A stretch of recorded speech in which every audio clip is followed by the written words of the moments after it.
ready for a deep dive. Today we're tackling AI and the future with, a little help from history and maybe even a touch of witchcraft. We're really diving deep into the work of historian Yuval Noah Harari. We've got a lot to cover, from children's literature to like the very real dangers of AI. It's going to be quite a ride. That's why we're here, and we're kicking things off with a story. Thousands of years ago, a battle rages for a rock. You talk about Jerusalem, right? Exactly, Jerusalem. But here's the thing Harari points out. This conflict and so many others, it's not really about the rock itself, is it? It's about the stories, the meaning we give things. That's what really gets us going. Right, it's those stories that shape history. And this is where it gets even more interesting, I think, when we bring in technology into the picture. Because every time we figure out a new way to share information, to spread it around, to control it, it changes everything. Society itself. Yeah. Not always how you'd expect. It's like we shape our tools and then our tools shape us, right? Mm-hmm. But with AI, this isn't just a hammer or a wheel. This could be the ultimate tool, shaping everything. It's true. Our values, our institutions, maybe even whether we survive as a species. And to really grasp how big this is, it helps to look back at how we got here, how past information revolutions went down. Okay, so take us back. What's a good example? Think about writing. Sounds simple, but before written records, owning land was a communal thing. Right, like your neighbors basically decided your property lines. Exactly. But then, boom, we have these clay tablets. And suddenly it's all, look, I have a deed. Proof. Etched in clay. Case closed. Exactly. A tiny change, but massive consequences. Because it's not, hey, remember our agreement, it's take it up with the clay tablet, buddy. And this is where AI gets really interesting. Because just like writing shifted power from communities to kings, AI could shift it again from our institutions to algorithms. And let's be honest, those algorithms, we don't always know what they're doing, do we? It can be a little unnerving. It's not just about efficiency anymore. It's about who's in control or what. And that's why this historical perspective is so important. This isn't our first rodeo. We've gone down this road before. Tech comes along, changes who has power in ways we don't expect. But the stakes have never been this high. Before it was land, resources. Yeah. Now it's everything. Okay, so before we go full AI apocalypse on everyone, let's bring up another example Harari talks about, the printing press.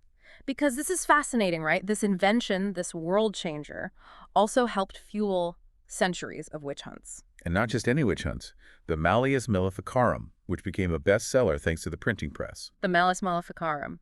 Or, The Hammer of the Witches, if you don't speak Latin. Yeah. And this book was basically a witch hunting manual, filled with the craziest claims you can imagine. It is pretty disturbing to think about, this book, yeah, leading to torture, executions, all because of accusations that were just bizarre. And this was supposed to be the Age of Enlightenment? I mean, what happened? Well, it shows you, technology itself isn't good or bad. The printing press could spread amazing ideas, or, in this case, terrible ones. It all comes down to safeguards, right? Safeguards for truth. Yeah. Because without those, even our best intentions can backfire big time.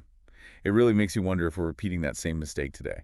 That's the question, isn't it? I mean, think about it. Algorithms, they don't care about truth.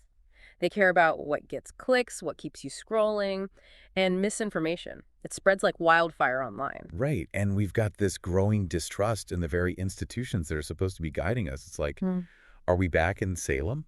That's what Harari's worried about, because AI doesn't need to, take over the world in some dramatic way. No killer robots. Well, maybe not. But it can take advantage of what's already broken, our divisions, our biases. It's like handing AI the tools to tear us apart. Oh, so instead of a robot uprising, we get a robot-fueled societal meltdown. But how do we stop that? Well, the good news is it's not all doom and gloom. Harari really believes we can still steer this thing in the right direction. While we still have time, that is. But we have to act. Now. Okay, so what can we do? What's the plan? There are three main things Harari talks about. First, AI safety research. This has got to be a top priority. Right.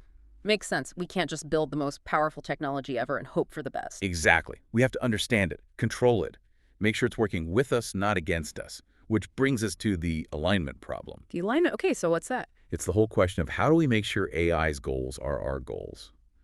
that its values are human values. So, like, it's not just stopping robots from being evil, it's stopping them from wiping us out by accident. That's the gist, yeah. It's like, Yeah. imagine you've got this super intelligent AI. Its only goal is to eliminate spam emails.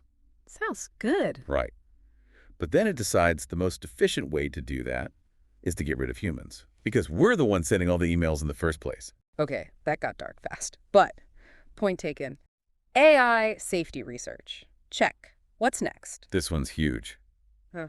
We've got to double down on human connection, cooperation, critical thinking.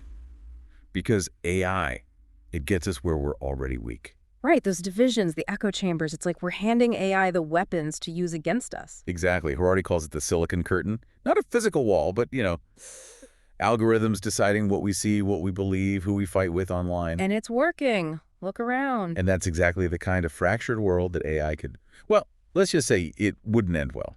So we got to figure out how to come together, how to talk to each other. Which is, easier said than done these days. It feels like everyone's at each other's throats online. How do we even start to bridge that divide? It starts with us, with each of us taking responsibility. And that leads right into Harari's third point. Don't outsource your thinking to algorithms. It's so easy to just scroll to let those feeds tell us what to think, what to believe. It's way too easy, but also terrifying when you really think about it. Because AI, it might be able to write a sonnet or whatever, but it can't tell you what matters, what your values should be.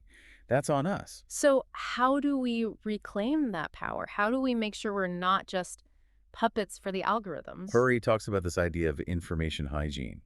We need to be as picky about the information we consume as we are about the food we eat. Love that analogy. Like, be as suspicious of that clickbait headline as you are of gas station sushi. Exactly.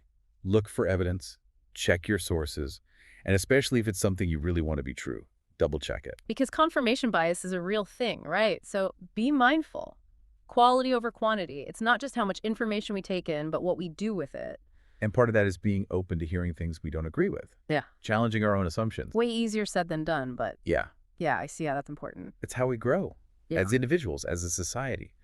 And it's the only way we can really make sure AI serves us, not the other way around. Which actually, this is a good time to talk about some practical things people can do. Hit me. First and foremost, fact check everything before you share it. Seriously, don't become part of the problem. Okay, be responsible sharers of information. Check. Second, actively seek out different perspectives. Make an effort to understand where other people are coming from, even if, and especially if, you don't agree with them. Yeah, working on that one myself. We all are. And finally, support the institutions that are fighting for truth. Journalism, science, education, they need our help. Because a world without facts is a world where, AI could run wild. Exactly. But at the end of the day, it comes down to each of us. Don't outsource your critical thinking skills. Those are what make us human. And they're the most powerful tool we have. It's interesting. We started with a story about a rock, about how stories can drive conflict. And now here we are talking about AI as the ultimate storyteller. It's kind of poetic, isn't it? And it really makes you think, if the stories we tell ourselves shape our reality, what kind of reality do we want to create with AI? That's a great question, and maybe not one we can answer today. But it's definitely something to think about. The future of AI, our future, it all cues down to the choices we make. The information we consume, the stories we share, how we treat each other, it all matters. So, no pressure. But on that note, we'll wrap things up here. Thanks for joining us for this deep dive. Until next time.